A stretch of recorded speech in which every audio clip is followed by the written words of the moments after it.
The views and opinions expressed at the visa section are solely those of the hosts and guests and do not necessarily represent the official views or positions of the company.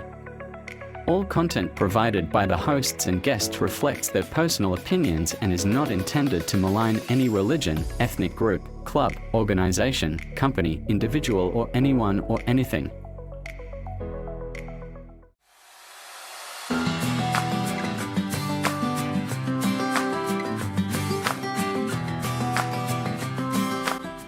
Hi, welcome to the visa section here on Enhanced Down Under.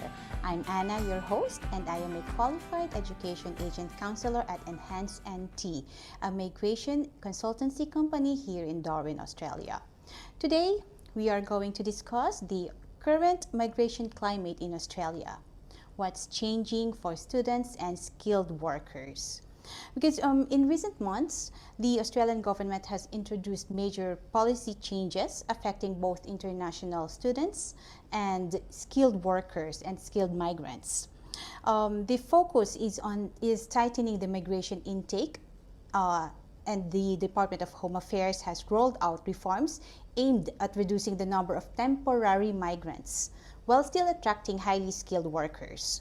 So they are actually, there are a number of issues that the Department of Home Affairs has identified that they say they have to address immediately because it's affecting their citizens.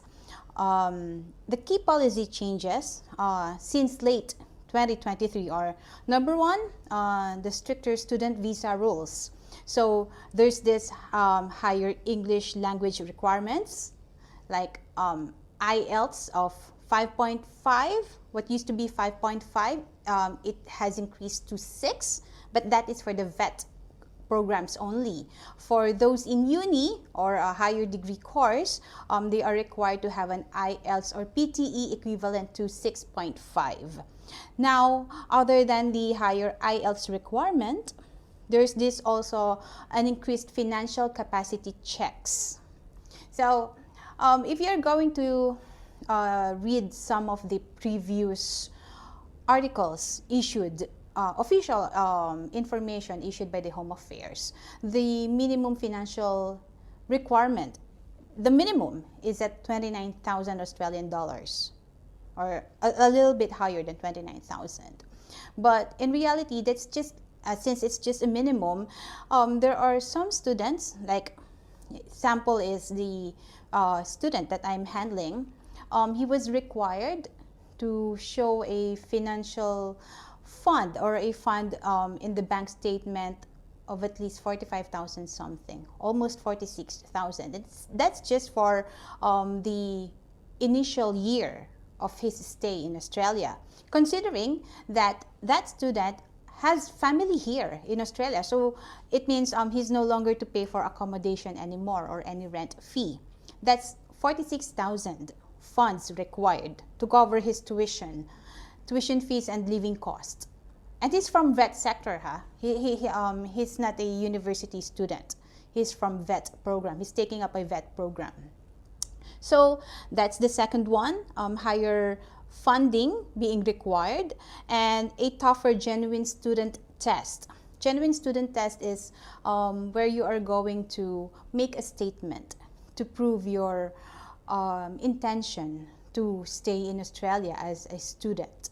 So it's tougher because somehow the department must see that other than you being a genuine student, your program would be useful to Australia in the near future. You can be honest in saying that you intend to, your program, once you are done with that, you might consider to stay in Australia to seek permanent residency or seek skilled work visa, or you may also be able to use your education when you return to your home country. But whatever it is, definitely it's, for me, it's vague and it's tougher. And then another is the policy changes is the crackdown on visa hopping.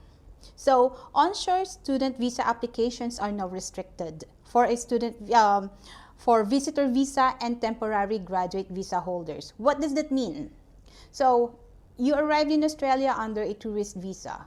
You used a visitor visa to, see your relatives, and then later on, after staying here for a few weeks, you realize you want to study here, or your parents or your other relatives have convinced you to study in Australia.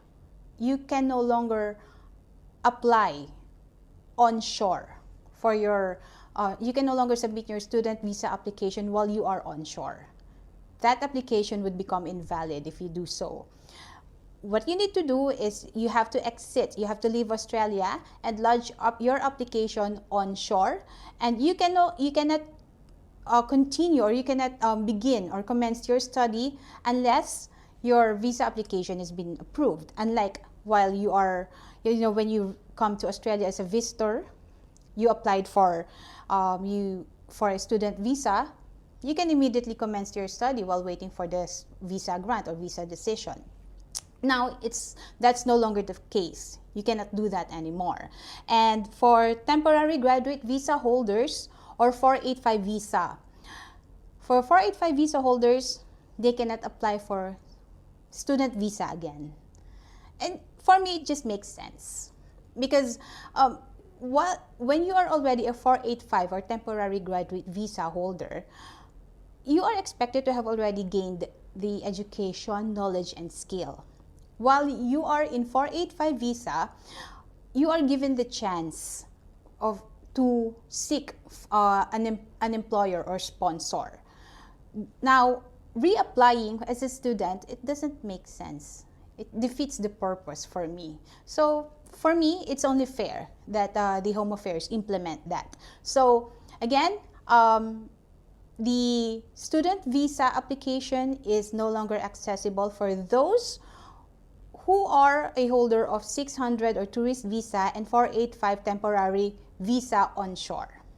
And then one of the key policy changes is the higher visa fees. This is very controversial because from 710 Australian dollars previously, come 1st of July 2024, it increased to 1,600. So that is more than double of the previous visa fee. So a lot of people have complained about that, but what can they do? I think that's one of the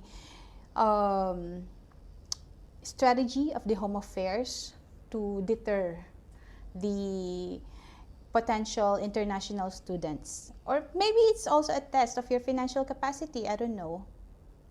But if you are aiming to become an international student here, you would really have to think many times if you'd really going to pursue your application, because once you have submitted your application and you did not receive a favorable result, that visa application fee is not refundable anymore. So that amount, 1,600, is no joke. That is substantial. And then again, work hour restrictions. So for student visa holders, they can now work 48 hours per fortnight or 24 hours per week. But during the COVID-19, it was unlimited. Which was, I don't know, maybe the rationale behind that is people need, the workforce need more support. Hence, that is to encourage the international students to work even more, because they are a good source of employment. The international students, they fill the labor gap. But after the COVID-19, I think 2023 or 2024, the work hours have been reduced to 48 hours. But still, that is higher as compared to pre-pandemic, which was like 20 hours per week only, or 40 hours per fortnight. So 48 hours fortnightly, that's not bad at all. And then there were new skilled visa pathways that was introduced. This one, it targets skilled workers in priority sectors like healthcare, aged care, construction, while phasing out the general skilled migration routes that are no longer aligned with the workforce needs of Australia. So later, we are going to explore more on that. All right. So the question is, are these migration changes beneficial for Australia? Or are they deterring genuine students and skilled workers? Do you think the Australian government is even bothered if they see that there are less students and even skilled migrants coming to Australia? Personally, I think it's a win-win case for the Home Affairs because, yeah, I think the main reason for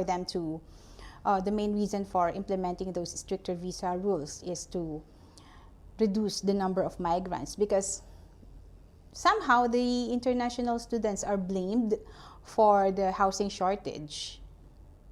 That's why, they have to listen to the cry of their people in helping control the number of temporary migrants.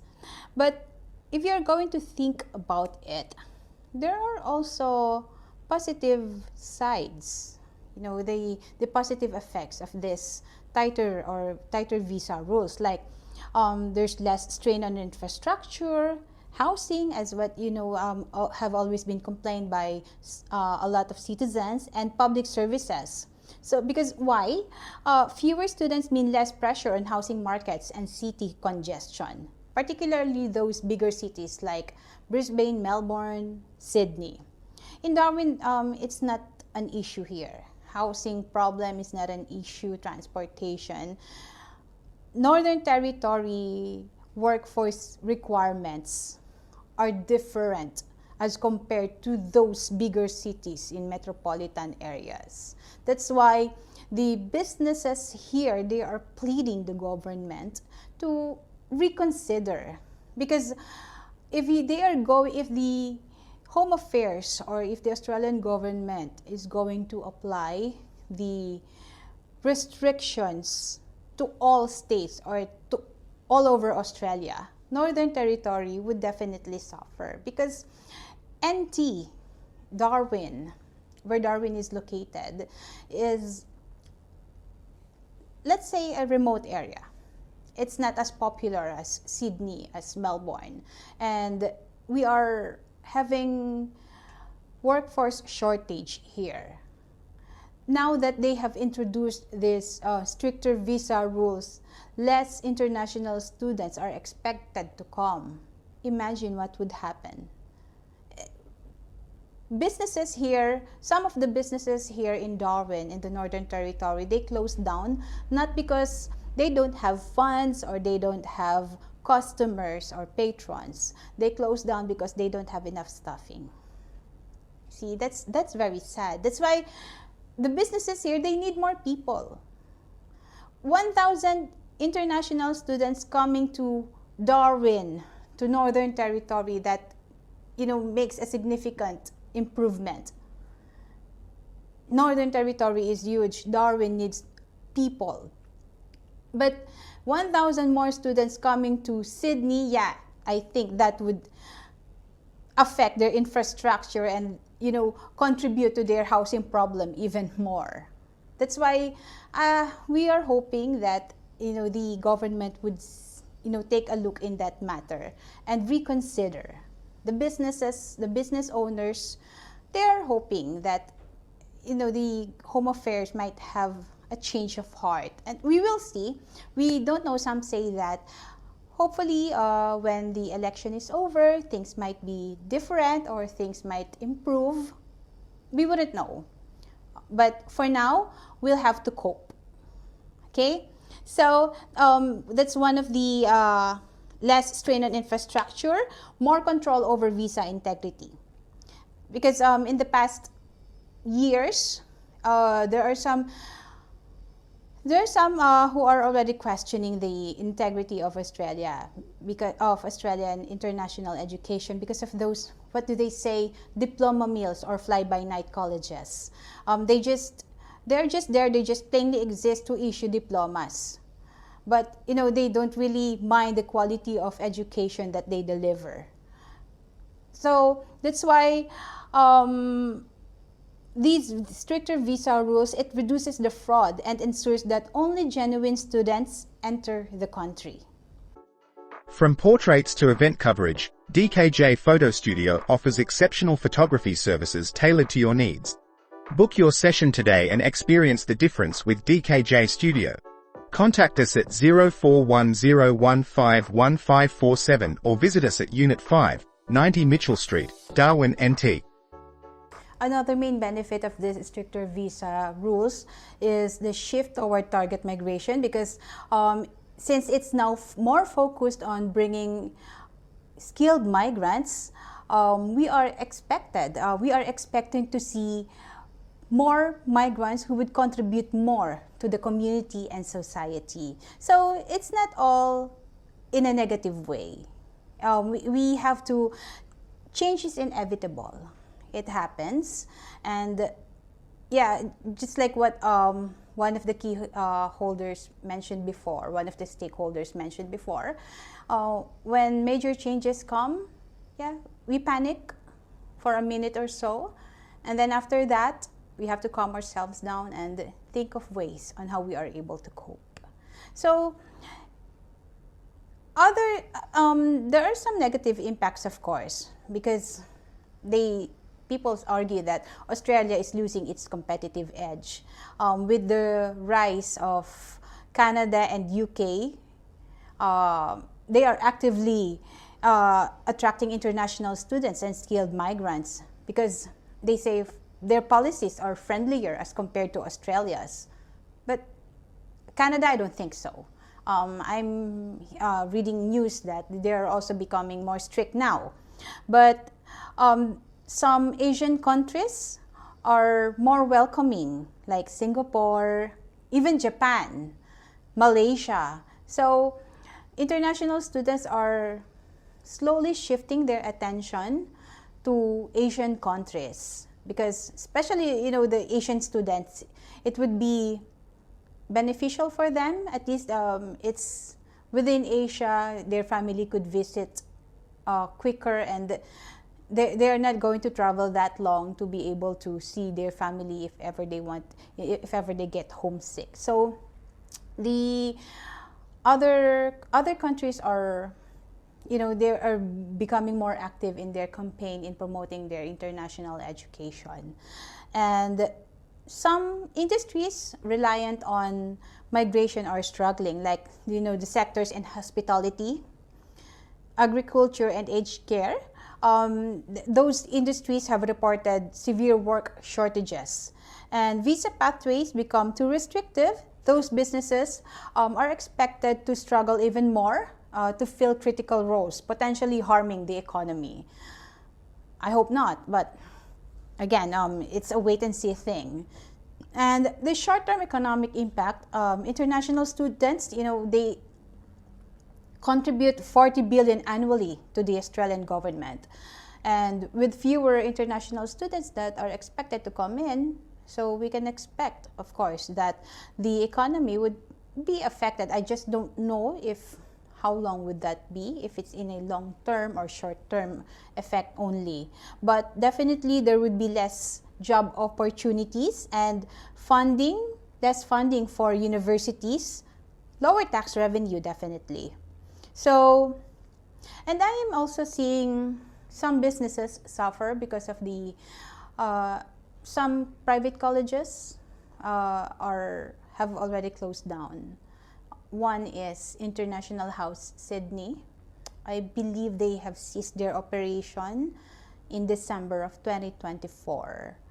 And that's sad. They have a lot of other schools or branches in other states, but the one that is located in Darwin, their students have been welcomed by other school partners like ICAE and Alana K College, or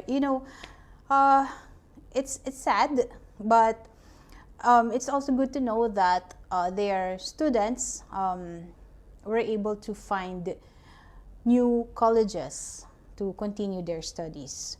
So, while the changes protect Australia's migration integrity, it also risks making Australia less attractive to genuine students and skilled migrants. And the government must balance migration controls with economic needs to avoid losing global talent. That's our take on that. That is my take on that matter. Moving on, we have already tackled the international education sector. Let's move on to the changes in skilled migration. So it's not just the international education sector that has been rigged with key changes, but it's also the skilled migration. And skilled migration is now more focused on priority sectors, and the government, as I mentioned earlier, has identified healthcare, aged care, construction, and critical infrastructure as priority industries in need of skilled workers. So, in light of this key changes in skilled migration, the government has introduced this aged care industry labor agreement. So, what is this? What does that mean? Okay. That labor agreement is aged care labor agreement allows employers in the aged care sector to sponsor overseas direct care workers with faster visa processing. And they are also allowed to request for concessions like in English language, and it also leads pathway to permanent residency under subclass 186 visa. So if you would notice, the intention of the government is to limit the temporary migrants, the surge of temporary migrants. But the government is very keen on attracting skilled migrants that would significantly contribute to the economy. And to demonstrate their intention, to demonstrate their support, they introduced this labor agreement under the aged care industry. Under that labor agreement, sponsors they make things easier for employers, for businesses to sponsor overseas employees. So, with the introduction of that labor agreement, applicants or targeted employees, they are expected to give this lower English or IELTS, English proficiency test. Before, if I'm not mistaken, it's like 6, but with the concession, it could be 5.5 only. So that's a significant contribution or a change, because some people would ask, why do they need to ask for that concession in English language? Because we have to be honest, a lot of aged care workers or healthcare workers struggle to meet the IELTS or the English proficiency level requirements. So it's not easy, especially if English is not your first language. For Philippines,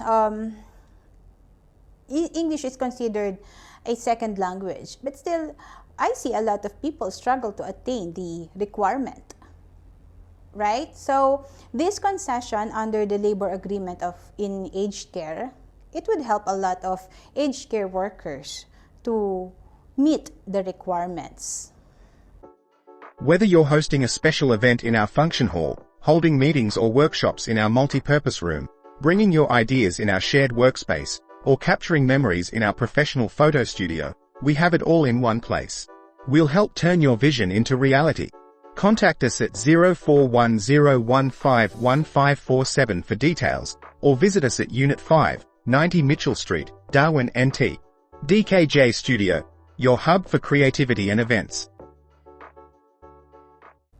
As for the English level requirement or English proficiency level requirement, according to my notes, the IELTS overall band score of 5.0 is required with a minimum of 4.5 in each component: listening, reading, writing, and speaking. So this allows applicant to meet the English level requirement. And now with IELTS, they have introduced this. You can retake your exam if you are not able to meet the required test or the required score. It's like, for example, you were not able to meet the 7 score, the required 7 score in speaking. You can retake the speaking test again. You don't have to take the full test anymore. So yeah, that's one of the advantages now, and this allows more overseas workers, particularly from non-English speaking backgrounds, to qualify for aged care jobs in Australia. And that is good news. The aged care industry labor agreement, it also ensures consistent and reliable flow of workers coming into Australia to fill critical job shortages. And I believe with the labor agreement in place, the visa processing time would also be reduced, and plus, of course, they are more flexible with the English requirements. That is a big win for the employer's side. And if I'm not mistaken, government will be giving incentives that may help businesses from those sectors, other than, of course, streamlining the visa sponsorship for application. And then another key changes in the skilled migration is the introduction of skills in demand, or SID, which was introduced in December 7, 2024. SID, or skills in demand, it has replaced the TSS, or temporary skilled shortage visa. But the subclass is still 482. They just changed the name. It's now known as skills in demand visa. So it replaced the temporary skilled shortage, and the purpose is to more effectively address labor shortages by prioritizing long-term skill needs and streamlining pathways to permanent residency. So the key features of this SID visa is, number 1, the duration of stay. The visa holders can now stay in Australia to up to 4 years. Before it was like only 2 years. Now they can stay for up to 4 years. The skilled workers, and then it leads a pathway to permanent residency. So the skills in demand, or 482 visa holders, they have a clear pathway to PR through the employer nomination scheme, or 186 visa. They still have to be sponsored, of course, by their employer. But at least they have a clear pathway now. Once their 482 visa has expired, they have completed the number of required years, their employer can now sponsor them to 186 visa. That is a permanent residency visa. Very good, right? So only after 2 years of employment in Australia, within the 3 years immediately before the application, visa holders can apply for permanent residency. So if you are a 482 visa holder, 2 years after, your employer can sponsor you for a 186 visa. And then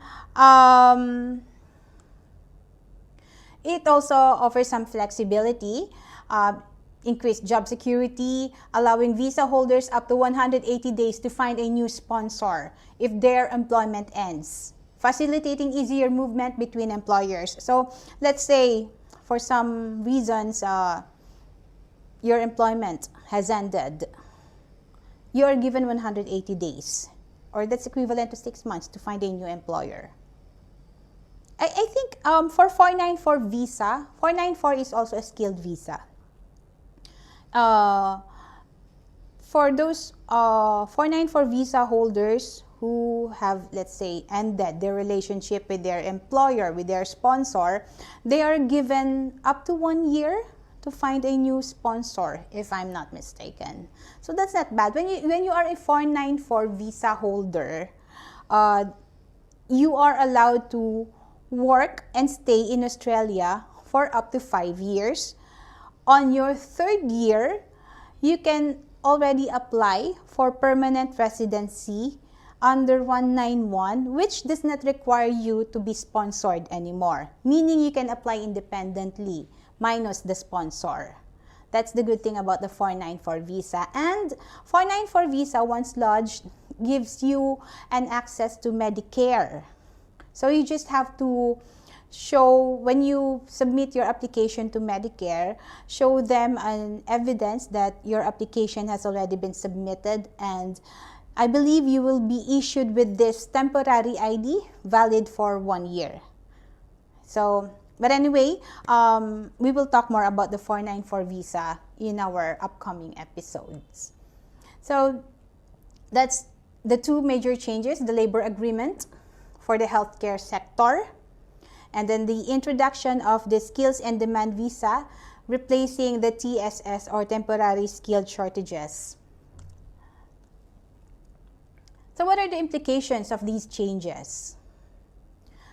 They say there are some negative sides also, because of fewer opportunities for general skilled migration applicants who do not have employer sponsorship. And then there's these higher chances for applicants in priority industries to secure employer sponsorship and PR pathways. So lucky are those. Lucky for those who are from healthcare and for those who have been identified by the Home Affairs as priority industries. Their applications, will be prioritized, definitely. And then there's also greater focus on regional migration, requiring flexibility from skilled migrants to relocate to non-metropolitan areas. Regional migration, metropolitan areas, some may be confused with that. When you say regional areas, regional is anything or any places outside the metropolitan areas like Sydney, Melbourne, Brisbane, and even Canberra. Outside of those are already considered regional area.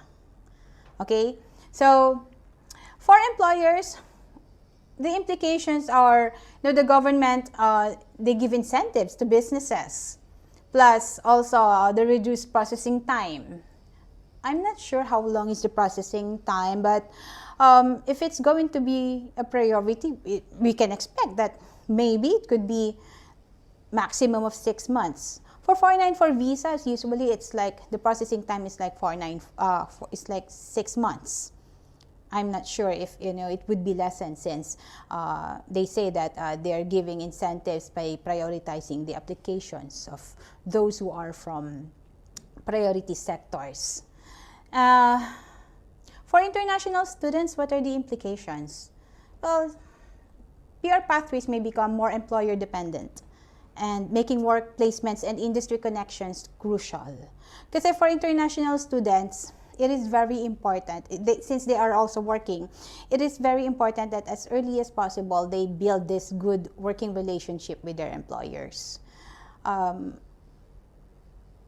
know one who has, who has remained consistent and has established and maintained this good working relationship with his employers. One of our podcast guests before, Andrew Coloma, he is a citizen. He's recently obtained his Australian citizenship. And one of the main tips that he gave to international students is, be professional and maintain a good working relationship with your employers, because you wouldn't know, they might sponsor you as well, right? So especially with stricter visa rules and these changes in migration, it's more difficult. It's becoming more challenging to find work placements. And students, they are they are required to have what do we call this, like an on-the-job training or industry placement. So it's like a practicum, and that gives them a chance to work and at the same time gain experience, and while they are continuing their study. So it's important that establish and maintain good working relationship with industry players.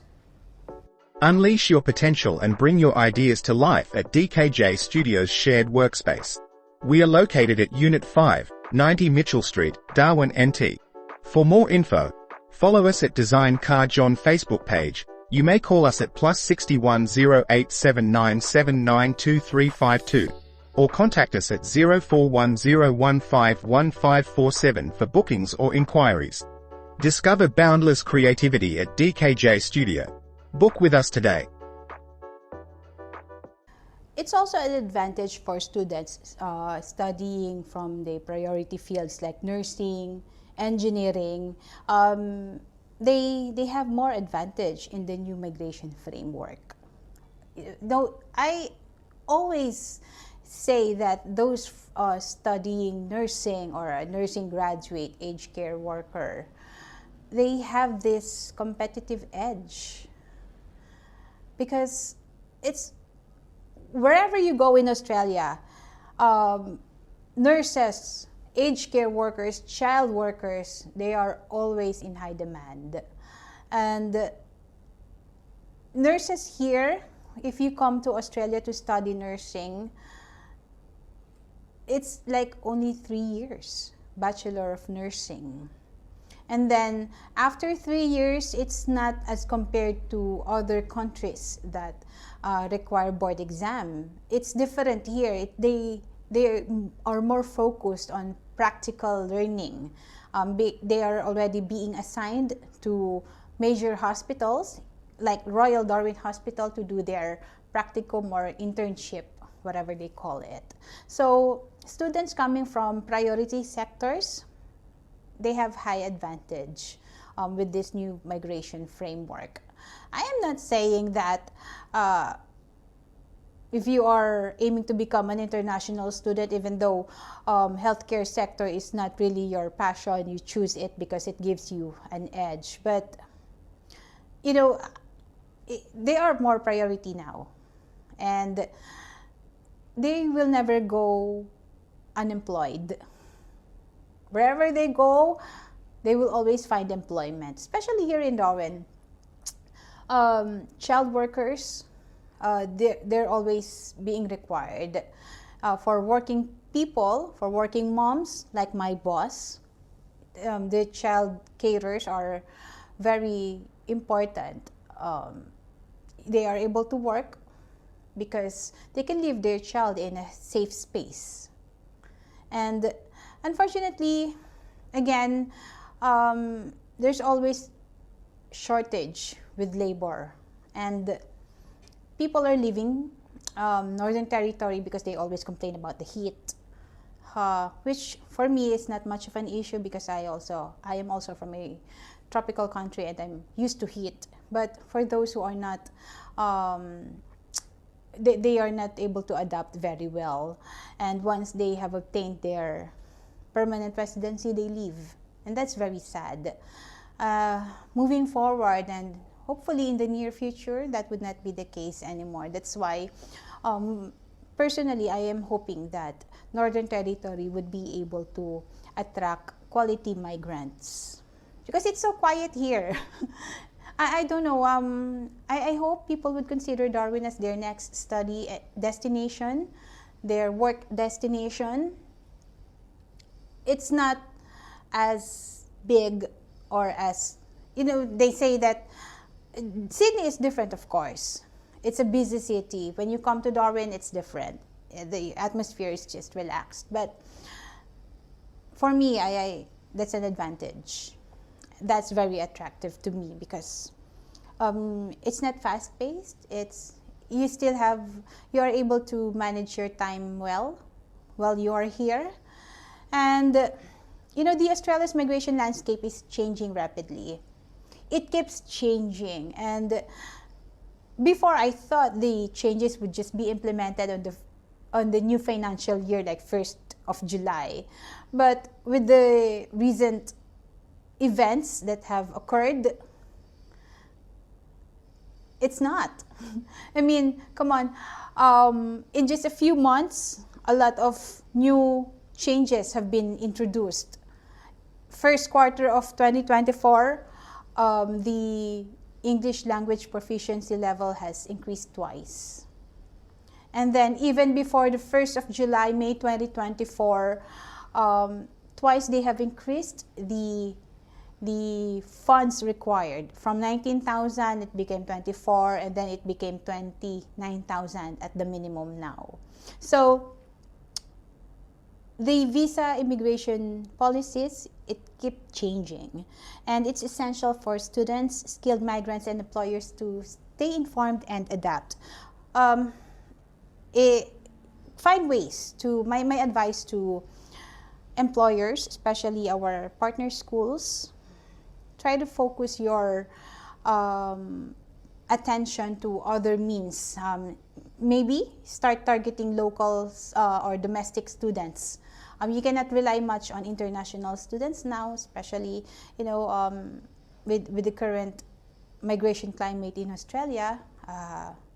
You cannot expect a lot of people to still come to Australia, because even if they have the money, even if they are qualified, you cannot, the grant, the visa application grant is not very sure, unlike before, because the Home Affairs now is scrutinizing the applications, and some partner schools, they introduce ELICOs, or in English language intensive courses, or others have shifted their attention to attract more domestic students, and which is a very good move.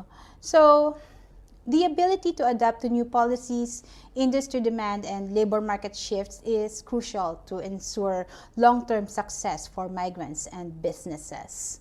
And when people ask me, how are you doing? We're good. I am an education agent, but yeah, I must admit that times are tough these days, especially for our partner schools. But personally, I am also happy to see that they are coping well. They are coping well, and they have found ways to be able to survive these challenging times. But of course, we remain hopeful that things will improve in the coming months. But again, as they always say, we will see. And the flexibility, awareness, and strategic decision making will define who thrives in this evolving environment. Be more creative, pump your marketing campaign even more. Keep attending events to meet more people. The NT Chamber of Commerce, they offer a lot of free events. Take advantage of that, because you would meet a lot of people, potential employers, potential collaborations, and you would learn a lot. If I would like to promote that here. NT Chamber of Commerce, they give this opportunity for people to network. I personally gain more, met a lot of people that we were able to collaborate with. Some of them have already guested in our podcast. And take advantage of those free events offered by the NT Chamber of Commerce. And other than that, remain hopeful, be positive, stay informed. Keep checking the latest news, and we will get there. Things might not be as easy as before. Changes, again, are inevitable, but you have to remain optimistic, and while you are doing that, continue improving yourself, and things would definitely improve in the coming days. All right, so that wraps up our episode for today. Thank you, people, for listening. We are located at 590 Mitchell Street, Darwin, NT. You can email us at skills@enhancednt.com.au. Contact us at 0879792352. You can follow us on YouTube, Instagram, Facebook, and Substack. Give us a thumbs up if you find this podcast helpful. And that's for us today. This is the visa section, real stories behind visa. I'm Anna, and thank you for watching.